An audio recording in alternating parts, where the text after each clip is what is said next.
Good morning student.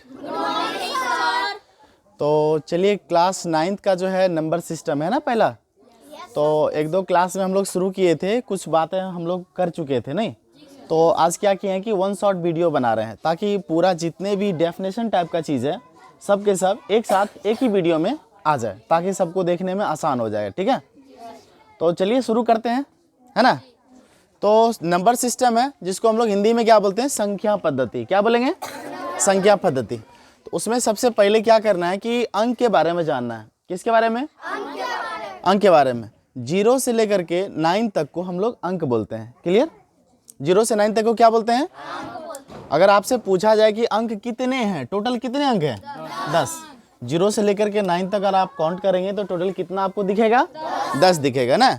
0 1 2 3 4 5 6 7 8 9 ये सब के सब क्या है, अंक हैं। ठीक है, चलिए इसके बाद अंक के बारे में सबको क्लियर हो गया। इसके बाद हम बात करते हैं संख्या, जिसको हम लोग क्या बोलते हैं, नंबर बोलते हैं। क्या बोलते हैं, नंबर। 2 या 2 से अधिक अंकों के संयोग को संख्या कहते हैं। 2 या 2 से अधिक अंकों के संयोग को संख्या कहते हैं, या इसी को हम लोग ये भी कह सकते हैं 2 या 2 से अधिक अंकों को मिलाने पर जो बनता है ना, वो क्या बनता है, संख्या बन जाता है। अब 2 अंक जो मिलाएंगे, जैसे 2 और 5 को अरेंज किए हम लोग तो 25 बना दिए। इसी से हम लोग 52 भी बना सकते हैं, 52 नहीं, एक 2 0 5 लेके हम लोग 205 बना दिए। 7 2 0 लेकर के हम लोग 720 बना दिए। इसी तरह से और भी बहुत सारे संख्या बना सकते हैं कि नहीं बना सकते, क्या कोई दिक्कत, 2 अंकों की संख्या बना सकते हैं ना। अच्छा, आपसे हम ये जानकारी लेना चाह रहे हैं कि 2 अंक कहाँ से स्टार्ट होता है, ये बताइए। 10 से स्टार्ट होता है ना, इसका मतलब 10 से ऊपर जो भी है ना सबको क्या बोलेंगे, संख्या बोलेंगे। क्या बोलेंगे, संख्या बोलेंगे। और 10 से नीचे जो है वो सब क्या है, अंक है। 0 से लेकर 9 तक को क्या बोलेंगे, अंक बोलेंगे। लेकिन 10 से शुरू होगा और 10 से ऊपर क्या बोलेंगे, संख्या बोलेंगे। ठीक है, चलिए इसके बाद हम लोग क्या है ना, प्राकृत या प्राकृतिक, एक ही चीज है, अलग अलग नाम है। ठीक है ना, प्राकृत बोलेंगे या प्राकृतिक बोलेंगे। इसको हम लोग इंग्लिश में क्या बोलते हैं, नेचुरल नंबर। क्या बोलते हैं, नेचुरल नंबर बोलते हैं। तो गिनती की संख्या को प्राकृत संख्या कहते हैं, या गिनती की संख्या को प्राकृतिक संख्या कहते हैं। क्लियर। अच्छा, हम लोग गिनती कैसे करते हैं, 1 2 3 4 5 6 7 8 इसी तरह से गिनते हैं ना। ठीक है, तो ये हमारा प्राकृतिक संख्या का लिस्ट हो गया यहाँ पे। ठीक है, तो चलिए इसके बारे में कुछ रिमाइंडर है जो आपको याद रखना है। प्राकृत संख्या को कैपिटल N से सूचित किया जाता है। जब तक हम लोग हिंदी में लिखेंगे ना प्राकृत इस तरह से तो समय लगेगा, तो उस वक्त उस समय बचाने के लिए क्या करना है, N यूज कर लेना है, कैपिटल N। ठीक है, जैसे हम यहाँ लिखे भी हैं, देखिए N दिए हैं और बराबर यहाँ करली ब्रैकेट दे करके 1 2 3 4 5 6 इस तरह का डॉट डाल दिए हैं। मतलब इस तरह से बहुत सारी संख्याएं है ना। तो ये सब संख्या को कौन सा संख्या बोलते हैं हम लोग, प्राकृत या प्राकृतिक बोलते हैं। दूसरा बात है, प्राकृत संख्या को दशमलव में ना ही लिखा जाता है और ना ही पढ़ा जाता है। प्राकृतिक संख्या को ना तो हम दशमलव में लिखते हैं ना ही पढ़ते हैं। कभी आप लोग ऐसे पढ़े हैं 1 2 3 3.4 3.5 ऐसे पढ़े क्या, नहीं पढ़ते हैं, ना ही लिखते हैं। ठीक है, प्राकृतिक संख्या जब भी होता है एक परफेक्ट नंबर होता है, पूरा का पूरा एक संख्या होता है, उसका डेसिमल पार्ट बिल्कुल नहीं होता है। क्लियर। इसके बाद अगर आपसे पूछा जाए कि सबसे छोटी प्राकृतिक संख्या कौन सी होती है, बताइए सबसे छोटी कौन सी होती है, 1। और सबसे बड़ी ज्ञात कर पाएंगे, सबसे बड़ी प्राकृतिक संख्या हम बता पाएंगे, नहीं बता पाएंगे ना। किसी के दिमाग में चलता होगा सर हम लोग गिनती जो करते हैं ना 100 तक गिनते हैं, तो 100 सबसे बड़ा हुआ, लेकिन 100 के बाद भी तो आगे हम बढ़ सकते हैं कि नहीं बढ़ सकते हैं। 100 के बाद 101 102 इसी तरह से 105, मैंने हम बता ही नहीं पाएंगे सबसे बड़ी प्राकृतिक संख्या कौन सी है। Is it clear, okay.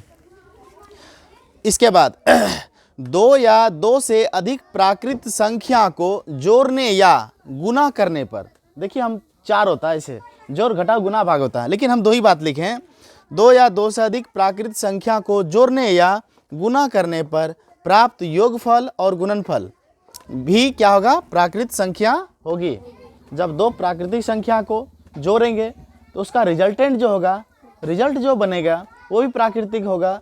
जब 2 प्राकृतिक संख्या को मल्टीप्लाई कर देंगे तो उसका भी रिजल्ट क्या होगा, प्राकृतिक होगा। जैसे इसका हम दिखाते हैं आपको करके, जैसे एक 2 है और एक 3 है, बताइए दोनों प्राकृतिक संख्या है कि नहीं है। एक बार दोनों को हम गुना कर दिए, 3 दूना 6, 6 बताइए, ये भी प्राकृतिक हुआ कि नहीं हुआ? एक बार यही दोनों को हम जोड़ देते हैं तो कितना हुआ? 5। तो आप देखिए इसी दोनों को हम गुना भी कर दिए, इसी दोनों को हम जोड़ भी दिए, तो रिजल्ट क्या निकला? प्राकृतिक ही निकला ना। 5 और 6 इस लिस्ट में है ना, 5 आगे जाने से हमें 6 मिलेगा, है ना। तो क्या समझे फाइनली, 2 या 2 से अधिक प्राकृतिक संख्या को जोड़ने पर या गुना करने पर भी रिजल्ट जो मिलेगा वो भी क्या होगा? प्राकृतिक संख्या होगा। क्लियर? चलिए इसके बाद हम आगे बढ़ते हैं पूर्ण संख्या, जिसको हम लोग बोलते हैं होल नंबर। क्या बोलते हैं? होल नंबर बोलते हैं। शून्य सहित प्राकृत संख्या के समूहों को पूर्ण संख्या कहते हैं। जब हम प्राकृतिक संख्या के लिस्ट में 0 शामिल कर देंगे तो वो पूरा लिस्ट जो है हमारा क्या बन जाएगा? होल नंबर, जिसको बोलेंगे पूर्ण संख्या। ठीक है, अब आप देखिए यहाँ से आगे ये हमारा प्राकृतिक संख्या है ना, और इसमें क्या किया? 0 को शामिल कर दिए। अब ये कौन सी संख्या कहे जाएंगे? पूर्ण संख्या कहे जाएंगे। नहीं, अब छोटी छोटी बातें हैं जो इसमें जानना बहुत जरूरी है। पूर्ण संख्या को W से सूचित करते हैं। जब तक में हम हिंदी में लिखेंगे ना पूर्ण संख्या हिंदी में इस तरह से, तब तक में हम वहाँ पे W देके काम चला लेंगे। यस और नो? तो ठीक है, तो सब पूर्ण संख्या को हम किससे सूचित करते हैं? W से। अगर आपसे पूछा जाए कि सबसे छोटी पूर्ण संख्या कौन सी होती है? सबसे छोटी पूर्ण संख्या 0 या 0 जो बोलिए, सबसे छोटी पूर्ण संख्या। और सबसे बड़ी पूर्ण संख्या बता पाएंगे? नहीं बता पाएंगे। अच्छा, सबसे बड़ी पूर्ण संख्या को हम ज्ञात नहीं कर पाएंगे। ठीक है, सभी प्राकृत संख्या पूर्ण संख्या होती है, याद रखिएगा, सभी प्राकृतिक संख्या पूर्ण संख्या होती है। थोड़ा इसको हम यहाँ पे डिफाइन कर देते हैं। ये देखिए ये लिस्ट जिसको हम घेरा मार रहे हैं, और एक यहाँ है, इसको भी हम घेरा मार रहे हैं। दोनों में आप देखिए ये ऊपर जो घेरा मार रहे हैं ये सारा आइटम इसके अंदर है ना। इसका मतलब हुआ प्राकृतिक संख्या पूर्ण संख्या होती है। लेकिन इधर से इधर चलो, इसमें 0 शामिल नहीं है, तो इसका क्या हुआ? पूर्ण संख्या प्राकृतिक संख्या नहीं होती है। यही बात हमारा 4 और 5 नंबर के पॉइंट में लिखा हुआ। इतना सारा बात समझ में आ गया? ठीक है, अभी जो है ना हम पूरा जितने भी डेफिनेशन टाइप का चीज़ है, क्योंकि इसको जानने के बाद बिल्कुल आसान हो जाएगा मैथ्स पढ़ने में। ठीक है, इस चीज़ को भली भांति अच्छे से आपको समझना जरूरी है। समझ गए? अभी इतना ही नहीं है, और भी हमारे पास अभी है। ठीक है, चलिए ठीक है। तो अभी तक हम लोग क्या देखे कि अंक संख्या, प्राकृतिक संख्या, पूर्ण संख्या, ये सब के बारे में जाने। चलिए फिर आगे अब बढ़ते हैं हम लोग। ठीक है, आगे देखते हैं क्या है। आगे क्या हम लिखे हैं? सम संख्या, जिसको हम लोग बोलते हैं इवन नंबर। क्या बोलते हैं? सम संख्या क्या बोलते हैं? सम संख्या अंग्रेजी में क्या बोलते हैं? गुड। जो प्राकृतिक संख्या 2 से पूरा पूरा कटे, जो प्राकृतिक संख्या 2 से पूरा पूरा, उसको क्या बोलेंगे? सम संख्या। अच्छा, 2 किससे कटेगा? पहले 2 से 2 खुद काटेगा नहीं, तो 2 हो गया 4, 6, 8, 10, 12, 14, 16, 18, 20, 22, 24, 26, इस तरह की संख्या क्या बोलेंगे? सम संख्या। सम संख्या बोलेंगे नहीं।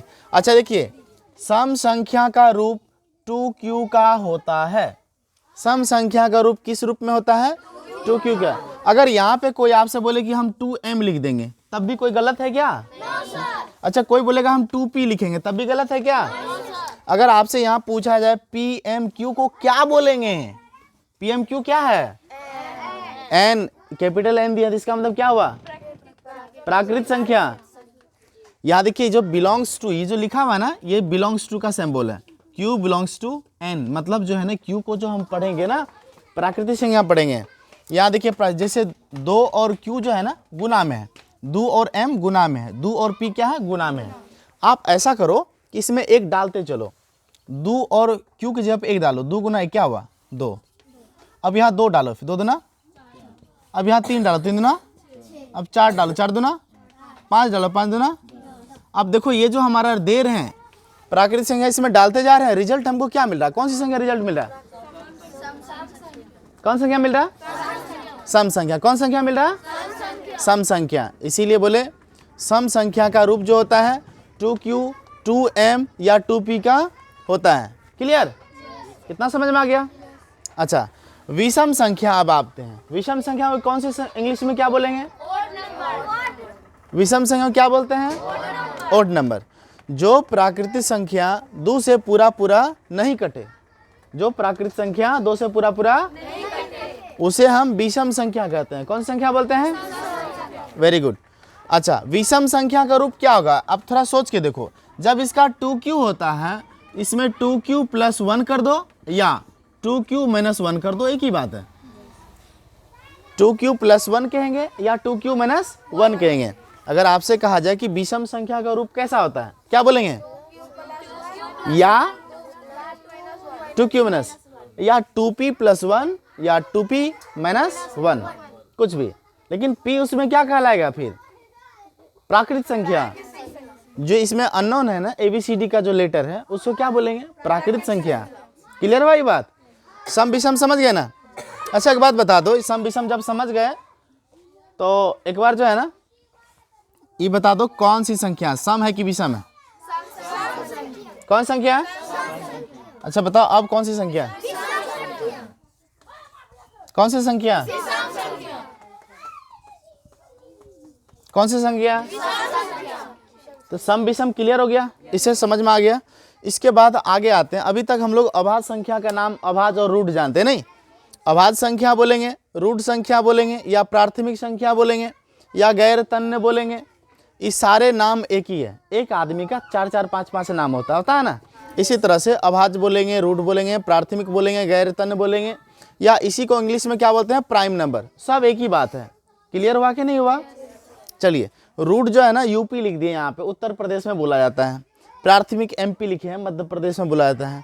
गैरतन W भी लिखे हैं, वेस्ट बंगाल, W में मतलब होता है। तो ये नाम इधर बोला जाता है, लेकिन अभाज्य संख्या सभी जगह बोला जाता है। ठीक है, वे प्राकृत संख्या है जो एक और स्वयं से कटे, किसी दूसरे संख्या से नहीं कटे, उसे अभाज्य संख्या कहते हैं। क्लियर हो गया? इसके बाद अभाज्य संख्या किसको बोलेंगे?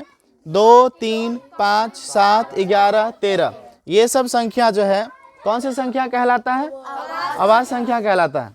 अच्छा, इसको हम एक और डेफिनेशन दे सकते हैं। वैसी संख्या जिसका केवल 2 ही गुणनखंड हो, वैसी संख्या जिसका केवल 2 ही फैक्टर हो, 2 से ना तो ज्यादा ना ही कम। 2 से ज्यादा कहने का मतलब है 3, 4, 5 ऐसे नहीं होना चाहिए, और 2 से कम कहने का मतलब है 1 नहीं, केवल 2 ही फैक्टर होना चाहिए। तो उसको क्या बोलेंगे? कौन सी संख्या बोलेंगे? अच्छा, जैसे 2 लिखे हैं यहाँ पे, 2 देखिए 1 से कटेगा और 2 से ही कटेगा। 3 1 से कटेगा और 3 से ही कटेगा। 5 1 से कटेगा और 5 से। 7 1 और 7 से ही। 11 1 और 11 से ही। 13 1 और 13 से ही। 17 1 और 17 से ही। 19 1 और 19 से ही। 23 1 और 23 से ही। ये सारे संख्याएं क्या कहलाएंगे? अभाज्य संख्या है। कोई दिक्कत? ठीक है। अच्छा देखिए, अगर आपसे पूछें सबसे छोटी अभाज्य संख्या कौन सी है, बताइए। सबसे छोटी अभाज्य संख्या कौन सी है? अच्छा तो बताओ, दो तो एक चीज और है, दो सम भी है ना जी, सम भी है और अभाज्य भी है। अगर आपसे पूछा जाए सबसे छोटी सम अभाज्य संख्या कौन सी है, तो क्या बताएं? सबसे छोटी सम अभाज्य संख्या है ना, दो देखो, सम भी है और अभाज्य भी है, तो क्या बोलेंगे? केवल 2 ही सम अभाज्य संख्या। क्लियर? इसके बाद अगर हम आपसे पूछें कि सबसे छोटी विषम अभाज्य संख्या कौन सी है? 3 है ना, वेरी गुड। अच्छा, 1 से 50 तक में कितनी संख्या है जो अभाज्य संख्या है, बताइए। 1 से 50 तक में कितनी संख्या है जो अभाज्य है? 15। और 50 से 100 तक में? अच्छा चलो ठीक है, 1 से 100 तक में कितना अभाज्य संख्या होगा, इस हिसाब से बताओ। 1 से 100 तक में कितने अभाज्य संख्या होगी? 25 होगा ना, गुड। इसके बाद अगला जो है यौगिक है, इसी को हम लोग भाज्य भी बोलते हैं। यौगिक संख्या बोलें या हम भाज्य संख्या बोलें, जिसको इंग्लिश में बोलते हैं कंपोजिट नंबर। वे प्राकृत संख्याएं जो एक और स्वयं के अलावा कम से कम एक और संख्या से कटे, तो उस संख्या को भाज्य या यौगिक संख्या कहते हैं। मतलब इसमें क्लियर हो गया, वैसी संख्या जिसका कम से कम 3 फैक्टर हो, वैसी संख्याएं जिसका कम से कम 3 गुणनखंड हो, उस संख्या को हम लोग यौगिक संख्या बोलेंगे या भाज्य संख्या बोले। ध्यान दीजिएगा, हम बोले हैं कम से कम 3 फैक्टर हो, समझ गए? 3 से ज़्यादा जितना हो जाए, 4 फैक्टर हो जाए, 5 फैक्टर हो जाए, 6 हो जाए, कोई दिक्कत नहीं है, समझ गए? तो इसके लिए देखिए 4 लिखे हैं। 4 किससे कटेगा? 1 से कटेगा, 2 से कटेगा, 4 से कटेगा। तो 4 का काय गो फैक्टर हुआ? 4 का क्या गो फैक्टर हुआ? 3 गो हुआ। 4 का फैक्टर। अच्छा, हम 6 की बात करते हैं, किससे कटेगा? इसके बाद, इसके बाद, इसके बाद 6 से, तो टोटल क्या गो फैक्टर हुआ? 6 का क्या गो फैक्टर? तो चलिए क्लियर। इसका मतलब 4 और 6 8 9 10 12, ये कौन सी संख्या कहलाएगा? योगी क्या? कोई दिक्कत है इसमें बताइए? चलिए बहुत बढ़िया। इसके बाद आगे बढ़ते हैं सह अभाज्य संख्याएं, जिसको हम लोग बोलते हैं को प्राइम नंबर। सह अभाज्य संख्या क्या बोलते हैं? को प्राइम नंबर। जिन दो संख्याओं का HCF 1 हो, जिन दो संख्याओं का HCF 1 हो, वह दोनों संख्या सह अभाज्य संख्या कहलाता है। ठीक है, जैसे 3 5, 3 और 5 का आप HCF निकाल लो, एक बार चेक कर लो निकाल के, यहीं पे जगह है। 3 है, ये 5 है, एक बार में 3 बचा 2, यहाँ 3, फिर एक बार में 2 बचा 1, 2 बार में 2 खत्म। ठीक है, HCF आप बता दो कितना आया? किसका HCF है 1 बताओ? 3 और, इसका मतलब 3 और 5 को हम कौन सी संख्या बोलेंगे? 3 और 5 को कौन सी बोलेंगे? सह अभाज्य संख्या। 3 और 5 को कौन सी संख्या बोलेंगे?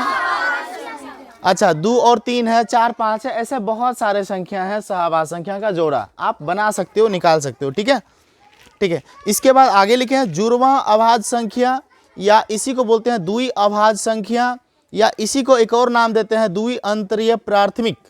समझ गए? हम जुड़वां अभाज्य संख्या कहें या द्वि अभाज्य संख्या कहें या द्वि अंतरीय प्राथमिक संख्या कहें, एक ही बात है। इंग्लिश में बोलते हैं ट्विन प्राइम नंबर। क्या बोलते हैं? अच्छा, अभाज्य संख्याओं का ऐसा जोड़ा जिनके बीच का अंतर 2 हो। अंतर मतलब क्या होता है बताओ? घटाएंगे, वो दोनों को जब आपस में घटाएंगे तो 2 रिजल्ट आना चाहिए। कितना आना चाहिए? 2 आना चाहिए। जैसे देखो हम 3 और 5 है, 3 भी अभाज्य है और 5 भी अभाज्य है। 3 और 5 दोनों को घटा दो आपस में, रिजल्ट क्या मिला? ठीक है, 5 7 दोनों अभाज्य हैं, दोनों को आपस में घटा दो, रिजल्ट क्या मिलेगा? 11 13 घटाओ 2, 17 19 घटाओ। ये जो जोड़ा है ना 3 5 को कौन सी संख्या बोलेंगे? जुड़वां अभाज्य संख्या। 5 7 को कौन सा संख्या बोलेंगे? उम्मीद है जुड़वां अभाज्य भी समझ में आ गया। अच्छा, इस लिस्ट में अभी हम लोग क्या क्या चीज जाने? सम संख्या, विषम संख्या, अभाज्य संख्या, यौगिक संख्या या सह अभाज्य संख्या, जुड़वां अभाज्य संख्या, ये सारा हमारा इस लिस्ट में था। इतना सारा बात समझ में आ गया? चलिए ठीक है, फिर अब नेक्स्ट पेज में हम देखते हैं कि अब आगे क्या सब है। ठीक है, चलिए अभी हम लोग 2 पेज हम लोग यूज कर चुके हैं, 2 पेज के बारे में जान चुके हैं। अब तीसरा पेज में हम लोग क्या किए हैं, कुछ इसमें भी लिखा हुआ है पॉइंटेड बात। तो इसमें सबसे पहले लिखे हैं विशिष्ट पूर्णांक। क्या लिखे हैं? जिसको हम बोलते हैं स्पेसिफिक नंबर। क्या बोलेंगे? वह धन पूर्णांक। अच्छा, धन और ऋण दोनों का मतलब क्या होता है ये बता दो पहले। धन मने प्लस और ऋण मने ऋण मने कर्जा, ऋण मने कर्ज को ही ऋण बोलते हैं ना। धन मने प्लस। वह धन पूर्णांक, वह धन पूर्णांक जिसका केवल एक अपवर्तक हो। अपवर्तक बोले या गुणनखंड बोले, क्लियर? वह धन पूर्णांक जिसका केवल एक अपवर्तक हो विशिष्ट संख्या कहलाता है या विशिष्ट पूर्णांक कहलाता है। ऐसा केवल एक ही है, एक का एक गुणनखंड है, एक का एक ही गुणनखंड है, बस एक से ही कटेगा और किसी से कटेगा। इसका मतलब ऐसे संख्या को क्या बोलेंगे? विशिष्ट पूर्णांक। अगर आपसे पूछा जाए कि विशिष्ट पूर्णांक कौन सी है तो बताइए कौन सी होगी? एक होगी। कौन सी होगी? एक होगी। चलिए इसके बाद अगला संख्या है हमारा संपूर्ण संख्या है। क्या बोलते हैं इसको? परफेक्ट नंबर बोलते हैं। नंबर वैसी संख्याएं जिनकी समस्त अपवर्तकों, अपवर्तक को हम लोग गुणनखंड भी बोलते हैं, वैसी संख्याएं जिनकी समस्त अपवर्तकों यानी उसी गुणनखंडों का योग उस संख्या का दुगुना हो, संपूर्ण संख्या कहलाता है। जरा देखिए, 6 का हम अपवर्तक की बात करें या 6 का गुणनखंड की बात करें, 6 का गुणनखंड क्या क्या होगा? यानी 6 किस किस से कटेगा? 6 किस किस से कटेगा? 1 से कटेगा, 2 से, 3 से, 6 से।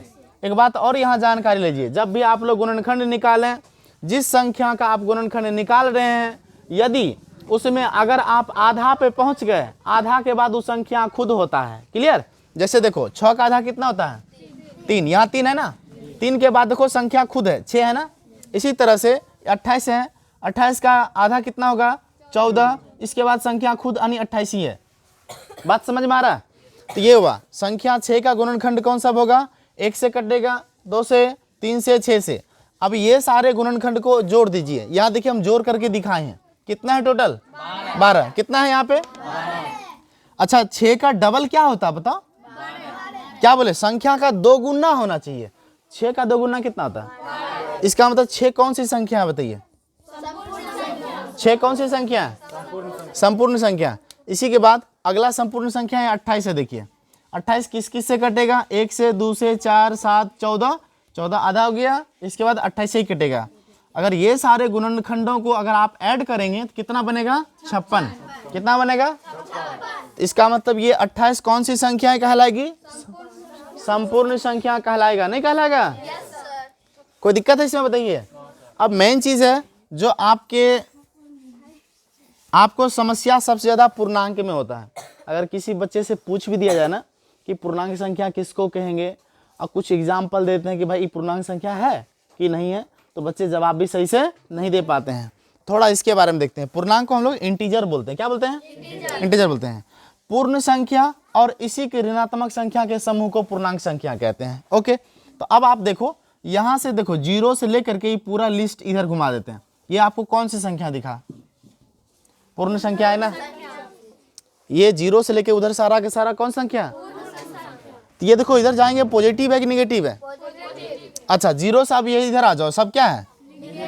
चीज वही है, सिर्फ प्लस माइनस का फेरा है ना। दाईं तरफ चलते हैं तो प्लस है, बाईं तरफ चलते हैं तो माइनस है। इधर चलने से प्लस वाला होता है, इसको बोलेंगे धनात्मक इंटीजर। इधर आएंगे तो ऋणात्मक इंटीजर। नहीं, इस पूरे लिस्ट को जब हम एक साथ नाम देंगे ना तो उसी को क्या बोलेंगे? पूर्णांक संख्या। क्या बोलेंगे? या ऐसे समझ लो, इसमें जो आपको खुली आंखों से दिख रहा है ना, ये सब आपका पूर्णांक संख्या है। एक एग्जाम्पल हम आपसे पूछ रहे हैं। अच्छा बताओ, -4 पूर्णांक संख्या है, हाँ या ना? -4 इस लिस्ट में है, यहाँ है, ठीक है। इसका मतलब -4 कौन सी संख्या है? पूर्णांक। -4 कौन सी संख्या है? ऐसा -4.2 ये बताइए पूर्णांक है? नहीं। क्यों नहीं है? क्योंकि डेसिमल में हम यहाँ लिखे ही नहीं है। लिखे हैं? जो डेसिमल में दिया हुआ ये पूर्णांक नहीं होगा। पूर्णांक, इतना तो क्लियर हो गया किसको पूर्णांक कहेंगे और किसको पूर्णांक नहीं कहेंगे। क्लियर हो गया ना? चलिए इसके बाद आगे बढ़ते हैं। तो पूर्णांक संख्या को कैपिटल I या Z से सूचित किया जाता है, ठीक है ना। कैपिटल I लिख दीजिए या कैपिटल Z दे दीजिए, तो वहां पे आप पूर्णांक संख्या हिंदी में इतना बड़ा शब्द लिखने से बच जाएंगे। समझ गए? इसके बाद आगे बढ़ते हैं भिन्न, जिसको हम लोग फ्रैक्शन बोलते हैं। क्या बोलते हैं? फ्रैक्शन। कोई धनात्मक पूर्णांक P, ध्यान से समझिएगा इधर, कोई धनात्मक पूर्णांक P को दूसरे धनात्मक पूर्णांक Q से भाग देने पर प्राप्त संख्या भिन्न कहलाता है। P में हम Q से भाग देंगे तो लिखेंगे कैसे? जिसमें भाग देते हैं वो ऊपर रहता है और जिससे भाग देते हैं वो नीचे रहता है। हम P में भाग दे रहे हैं तो P देखिए ऊपर है, Q से भाग दे रहे हैं तो Q नीचे है। अच्छा, ऊपर वाले को न्यूमिनेटर बोलते हैं, नीचे वाले को डिनोमिनेटर बोलते हैं। हिंदी में ऊपर वाले को अंश बोलते हैं, नीचे वाले को हर बोलते हैं। इसको पढ़ेंगे कैसे? P/Q। अब आप इसी तरह से एग्जाम्पल यहाँ दिए, 1/2 लिखे हैं, बताइए ये भिन्न है कि नहीं है? 3/4 है, ये क्या है? भिन्न है। 5/7 क्या है? भिन्न है। तो यहाँ ठीक है, भिन्न के बारे में समझ में आ गया। कोई विशेष नहीं है इसमें जो ज़्यादा हम इसके बारे में चर्चा करें। चलिए अब मेन चीज़ आ गया परिमेय संख्या, जिसको हम लोग बोलते हैं इंग्लिश में रैशनल नंबर। क्या बोलते हैं? एक पूर्णांक को दूसरे पूर्णांक संख्या यानी शून्य के अलावा, यहाँ शून्य के अलावा मतलब शून्य को छोड़ दीजिए, शून्य के बारे में चर्चा भी नहीं करना है। समझ गए? शून्य के अलावा देखिए यहाँ पूर्णांक थोड़ा सा ऊपर में लिखा है, शून्य को यहाँ से हे देखिए साफ कर दिए। अब जो बाकी दिख रहा है इसके बारे में कह रहे हैं। समझ गए? शून्य के बारे में बिल्कुल नहीं, शून्य के बारे में चर्चा भी नहीं करना, उसके बारे में सोचना भी नहीं है। एक पूर्णांक को दूसरे पूर्णांक संख्या से भाग देने पर प्राप्त संख्या परिमेय संख्या कहलाता है। जैसे देखिए 2 में हम 3 से भाग दे रहे हैं, या हम किससे भाग दे रहे हैं? 3 से। और किस में दे रहे हैं? अच्छा बताओ, 2 और 3 दोनों के दोनों पूर्णांक है कि नहीं है? देखो 2 3 है ना इस लिस्ट में। अच्छा, इसका मतलब ये कौन सी संख्या कहलाएगा? 2/3 कौन सी संख्या कहलाएगा? अच्छा देखो, हम 0 से भाग देने की बात किए थे। 0 में भाग दे सकते हैं, 0 से भाग नहीं दे सकते हैं। 0 में भाग दे सकते हैं, 0 से भाग नहीं दे सकते। अगर हम 0 से भाग देंगे तो वो अपरिमेय संख्या बन जाएगा। ठीक है, देखिए 0 ऊपर दी है, 8 नीचे दी है, इसका मतलब ये कौन सी संख्या कहलाएगा बताइए? 5/7 -2/4। अच्छा 5/0 ये परिमेय संख्या है? नहीं ना, यहाँ देखिए 0 से हम भाग दे दिए तो ये नहीं हुआ, इसीलिए यहाँ पे हम क्रॉस लगा दिए। समझ में आ गया ये? तो परिमेय संख्या क्लियर हो गया। अच्छा चलिए, इसी में क्या है ना, परिमेय संख्या का मानक रूप, जिसको बोलते हैं standard form of rational number, ठीक है ना। कोई परिमेय संख्या p/q में एक के अलावा कोई दूसरा उभयनिष्ठ गुणनखंड ना हो, परिमेय संख्या का मानक रूप कहलाता है। ये उभयनिष्ठ गुणनखंड का मतलब आपको समझाते हैं। अच्छा 3 का गुणनखंड क्या होगा? मतलब ये हुआ कि 3 किस किस से कटेगा, ये बताइए। 1 से कटेगा, और तो ऐसे लिखेंगे। और 4 किस से कटेगा? 1 से, 2 से, 4, 1 से, 2 से, 4 से। अच्छा ठीक है। अच्छा एक बात बताइए, ऊपर से क्या क्या मिलेगा बताइए? ऊपर नीचे क्या क्या मिल रहा है? सिर्फ 1 मिल रहा है ना, इसके अलावा कुछ मिल रहा है? ठीक है, 1 मिनट, इसको सही तरीका से लिख दें, ये सही नहीं था। 1 से कट रहा है और 3 से। 4 किस से कट रहा है? 1 से, 2 से और 4 से। अब ऊपर नीचे में आप देखो क्या मिल रहा है? 1 के अलावा कोई दूसरा मिल रहा है? नहीं मिल रहा। इसका मतलब ये जो 3/4 जो लिखा गया ना, ये स्टैंडर्ड फॉर्म में है। परिमेय संख्या तो है, लेकिन परिमेय संख्या का ये स्टैंडर्ड रूप है। क्लियर? 3/4 जो है परिमेय संख्या का मानक रूप में है। इसी तरह से 5 किस किस से कटेगा? 1 और 7, 1 और ऊपर नीचे देखिए मिलाइए कौन कौन मिला? 1 के अलावा कोई दूसरा मिला? इसका मतलब ये 5/7 जो है ना स्टैंडर्ड फॉर्म में है। किसमें है? चलिए ठीक है, अगला देखते हैं। 8/6 लिखे हैं। 1 से कटेगा, 2 से, इसके बाद 4 से, इसके बाद चलिए 6 किस से कटेगा? 1 से, 2 से, 3 से और 6 से। अब आप चेक करिए कि ऊपर नीचे क्या क्या मिल रहा है। 1 मिल रहा, फिर 2 मिल रहा। हम बोले हैं ऊपर और नीचे में 1 के अलावा कोई दूसरा नहीं मिलना चाहिए। अभी आप देखिए 1 मिल रहा है, इसके अलावा 2 भी मिल रहा है। इसका मतलब ये स्टैंडर्ड फॉर्म में है, हाँ या ना? स्टैंडर्ड फॉर्म में है? नहीं। परिमेय संख्या तो बोलेंगे, लेकिन परिमेय संख्या का मानक रूप में? परिमेय संख्या के मानक रूप में? ठीक है, तो परिमेय संख्या का मानक रूप किसको कहेंगे और किसको नहीं कहेंगे, ये भी क्लियर हो गया। चलिए इसके बाद आगे बढ़ते हैं। समतुल्य परिमेय संख्या, जिसको हम लोग बोलते हैं इक्विवेलेंट रेशनल नंबर। जैसे 2/3 का समतुल्य परिमेय संख्या कैसे लिखना है, थोड़ा सा चीज को समझिए, यहीं पे हम समझाने की कोशिश कर रहे हैं। कोई भी संख्या है उसका हमको समतुल्य संख्या 4 को बोल दिया जाए, लिख के दिखाइए। जैसे आपको दिए 3/4, इसका जो है ना हमको 4 गो समतुल्य संख्या लिख के दिखाना है। तो इसका मतलब ये हुआ, जिस संख्या से हम ऊपर गुना करेंगे उसी संख्या से हम नीचे भी गुना करेंगे।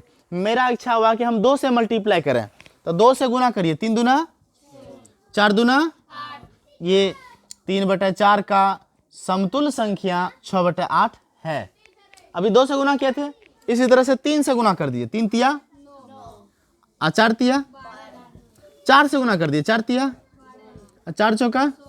अच्छा एक बात बताओ, इस तरह से कितनी संख्याएं लिख सकते हैं? अच्छा कोई भी संख्या का समतुल्य संख्या बहुत लिख सकते हैं ना। समतुल्य संख्या लिखने का क्या तरीका है? किसी भी संख्या से गुना करिए तो ऊपरों गुना कर दीजिए और नीचे भी गुना कर दीजिए, रिजल्ट जो आएगा वही आपका उस संख्या का समतुल्य संख्या कहलाएगा, नहीं कहलाएगा? तो समतुल्य संख्या समझ में आ गया। इसके बाद वर्ग संख्या, जिसको हम लोग स्क्वायर नंबर बोलते हैं। किसी संख्या को उसी संख्या से गुना करने पर प्राप्त गुणनफल वर्ग संख्या कहलाएगा। जैसे हम 1 को 1 से गुना करेंगे तो रिजल्ट क्या मिलेगा? 1। 2 को 2 से गुना कीजिए, 3 को 3 से करिए, 3 को 3 से करेंगे, 4 को 4 से करेंगे, 5 को 5 से करेंगे, 6 को 6 से करेंगे, 7 को 7 से करेंगे। आपको स्क्वायर नंबर याद भी करा दिए नहीं? तो 1, 4, 9, 16, 25, 36, 49, 64, 81, 100, ये सब संख्या वर्ग संख्या कहलाएगा, नहीं कहलाएगा?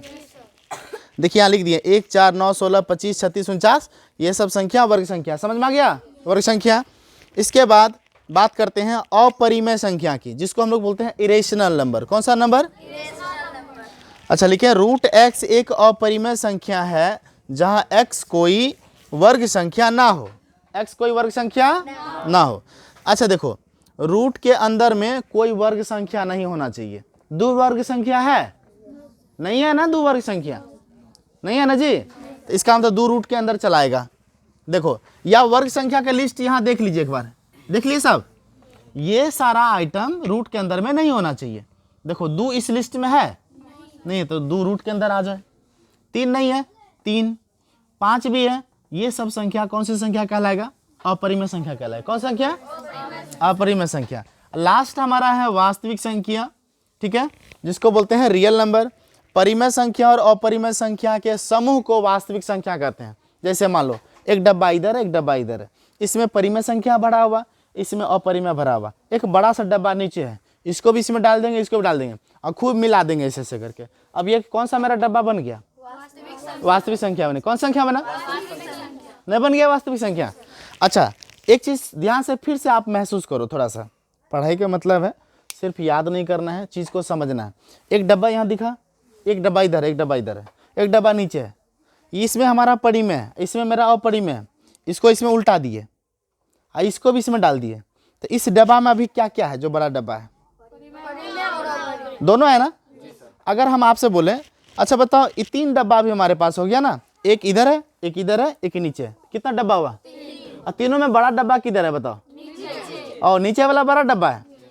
अगर नीचे वाला बड़ा है, मेरा दोनों छोटा है, तो मतलब ये हुआ परिमेय संख्या वास्तविक संख्या होती है, अपरिमेय संख्या वास्तविक संख्या होती है, लेकिन वास्तविक संख्या परिमेय संख्या नहीं होती, वास्तविक संख्या अपरिमेय संख्या नहीं होती। क्लियर हो गया? तो देखिए ये हमारा सारा मतलब जो है वास्तविक संख्या से, जिसको हम लोग संख्या पद्धति नंबर सिस्टम बोलते हैं, 9th क्लास में प्रथम चैप्टर यही है ना। तो उससे रिलेटेड जितने सारे पॉइंट्स थे एक वीडियो में ही आपको हम क्या किए, इकट्ठा कर दिए ताकि आपको पढ़ने में बिल्कुल आसान हो जाए। तो एक बार आप इसको क्या कीजिए कि 1 बाय 1 यहाँ से इत्मीनान से दिखा दीजिए ताकि वीडियो पॉज करके ये लोग को वीडियो इसको नोट करने में आसान हो जाए। ठीक है, तो चलो सब कुछ अच्छा लगा? ठीक है ना। तो यहाँ से एक बार कर दीजिए इधर से।